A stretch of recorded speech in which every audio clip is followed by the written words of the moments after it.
Alors ça va être ici. Je suis en haut. Je vais être en bas tout à l'heure. Je sais pas trop où, mais je vais être en bas tout à l'heure par ici. C'est pas trop. Je vous présente le fameux Martin qui était pas là la dernière fois parce qu'il a fait un flat. Salut Monsieur Martin, ça va? Bonjour Jonathan. Ton char, va-tu bien aujourd'hui? Ça va très bien, oui. Fait que tu penses-tu devenir riche aujourd'hui? Je penserais pas, non. Non, mais t'as un bon lunch. C'est quoi tu t'es amené là? Rice Krispies avec une boisson énergisante. Oh yes! Ça là, tu vas faire des fureurs avec ça. Ça Bon devrait. ben, bonne journée Alors, Martin. je me rends à la rivière. Comme vous pouvez voir, c'est quand même assez à pic ici. Faut que j'y aille lentement, puis si vous voyez la caméra prendre le bord, c'est parce que je vais débouler.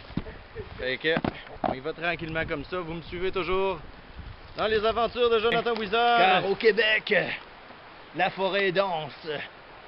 Il y a des Indiens. Ben, peut-être pas, là, plus à cette heure. Si vous voyez quelqu'un arriver derrière moi avec des plumes, c'est parce que c'est un Indien.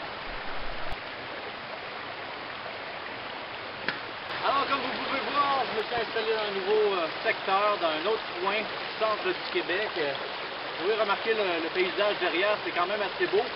Et puis, je vais prospecter ici aujourd'hui avec Martin et un autre prospecteur. Et puis, on va voir si je trouve quelque chose aujourd'hui. Et de toute façon, si je trouve quelque chose, je vous le montre en photo ou en vidéo plus tard. Alors aujourd'hui, la rivière où que je me trouve, un de mes confrères prospecteurs aujourd'hui m'a appris que c'est une rivière 10 pp, ce qui signifie 10 particules d'or par million. 10 pp en tout cas. Il va falloir que j'observe un petit peu sur Internet. C'est l'heure du lunch et j'ai oublié mon ouvre-boîte. Mais sur Internet, j'ai vu un truc que si on frottait le bord de la canne sur quelque chose de plat, une pierre plate, ben on use le contour métallique et la canne s'ouvre. On va tenter l'expérience puis je vous remonte ça après quelques instants.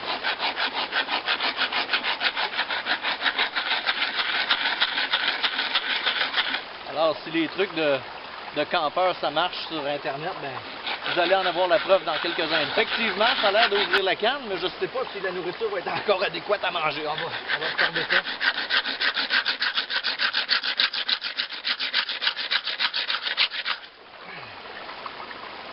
Allez,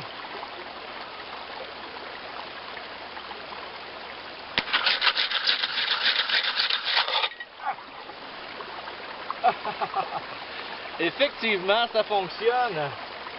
Si vous n'avez pas de ouvre-boîte avec vous à votre disposition, vous voyez ce que j'ai fait.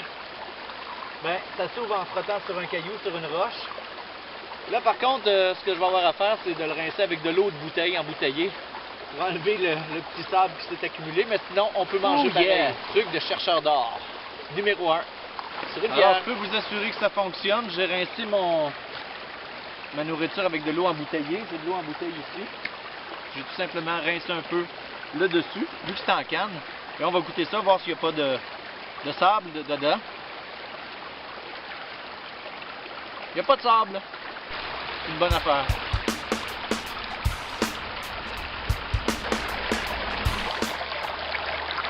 Alors, j'aimerais mettre quelque chose au clair immédiatement. Oui, je suis un chercheur d'or débutant. Mais à ce qui se dit souvent sur Internet, c'est que je suis un clown de la prospection. J'aimerais juste vous dire que non, je ne suis pas un clown parce qu'un clown, tout d'abord, ça fait des fêtes pour enfants. Et oui, mon métier, c'est fantaisiste pour enfants. Je fais des animations pour enfants. Mais c'est pas ça que je veux dire.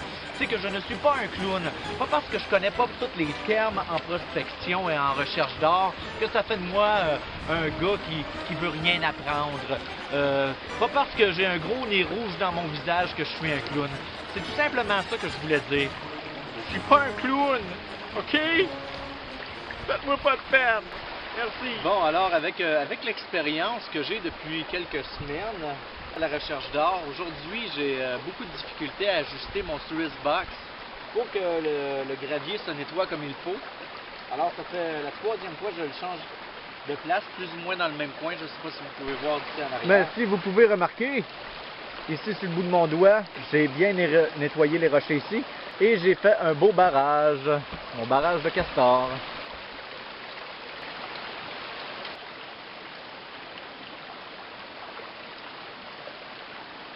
Mon Dieu, j'ai trouvé, il y a eu un crash d'OVNI. Il y a un vaisseau extraterrestre dans la forêt là-bas. On va aller voir qu'est-ce que c'est.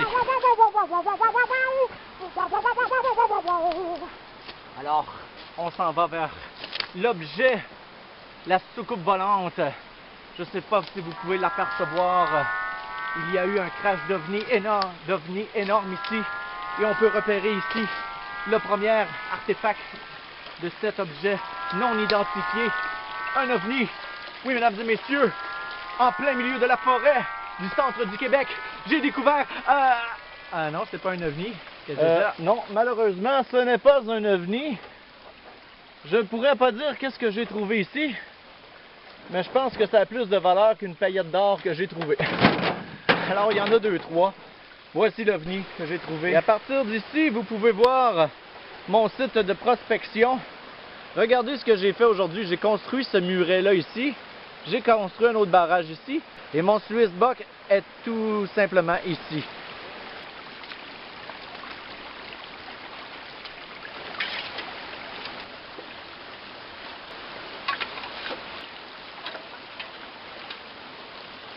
Ouais, ben, c'est pas facile de trouver de l'or. Faut en pelleter de la roche avant de pogner une paillette. Fait que les prospecteurs, les chercheurs d'or du Québec ou de la France ou de tout autre pays francophone, je vous lève mon chapeau parce que vous avez du mérite. C'est vraiment, vraiment beaucoup de travail avant de trouver une simple petite paillette d'or de moins de 1 gramme. Mais on lâche pas, on s'amuse encore. J'entreprends à présent mon dernier nettoyage dans le sluice box. Après ça, je vais terminer tout ça dans la battée. Et on va voir si j'ai récolté quelques petites paillettes d'or. J'ai pas l'impression qu'il y a d'or aujourd'hui. J'ai l'impression plus que je vais rentrer bredouille malgré tous les efforts que j'ai faits et les expériences que j'ai faites.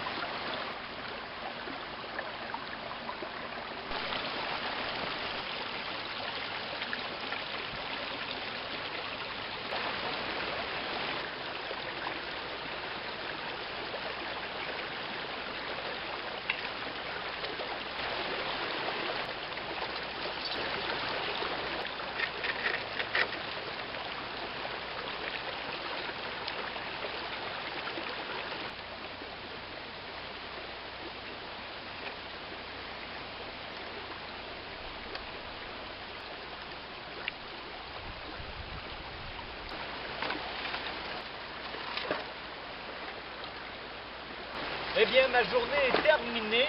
J'ai passé ma journée complète à laver du matériel, du gravier, de la roche, du sable dans mon sluice box. Je vous en ai montré quelques images. Je suis rendu à l'instant, le moment fatidique où je vais probablement, peut-être, ne pas trouver de paillettes aujourd'hui parce que j'ai pas une bonne impression. J'ai pas l'impression d'avoir rien trouvé.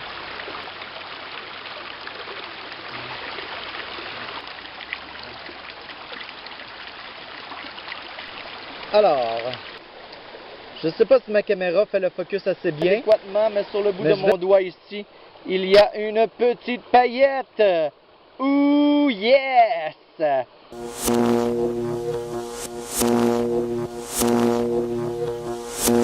Bon, eh bien, je suis sur mon départ. J'ai passé une très belle journée, seul dans la forêt, car j'ai perdu mes 2 partenaires. Je ne sais pas ce qui s'est rendu dans la forêt. Peut-être qu'un ours les a mangés. Je sais pas si un ours les a mangés. Alors ça fait peur. Peut-être qu'un ours a mangé Martin. Puis l'autre aussi. Et si 3, prise 3, prise 4, prise 3, 4, 5, prise 5. Alors si vous voulez voir ma première sortie chercheur d'or que j'ai fait en 2012, vous n'avez qu'à cliquer sur le bout de l'appel ici. Je vous laisse quelques instants, cliquez dessus, vous allez voir de quoi j'avais l'air en 2012. Merci beaucoup, vous étiez avec Jonathan Wizard à une nouvelle sortie chercheur d'or. Ébénisterie de l'enfance TAC se spécialise dans l'ameublement de garderie, chambres d'enfants et modules de jeux. Réalise aussi des meubles d'extérieur pour agrémenter la saison estivale et autres projets sur demande. Pour une soumission, Jonathan Wizard.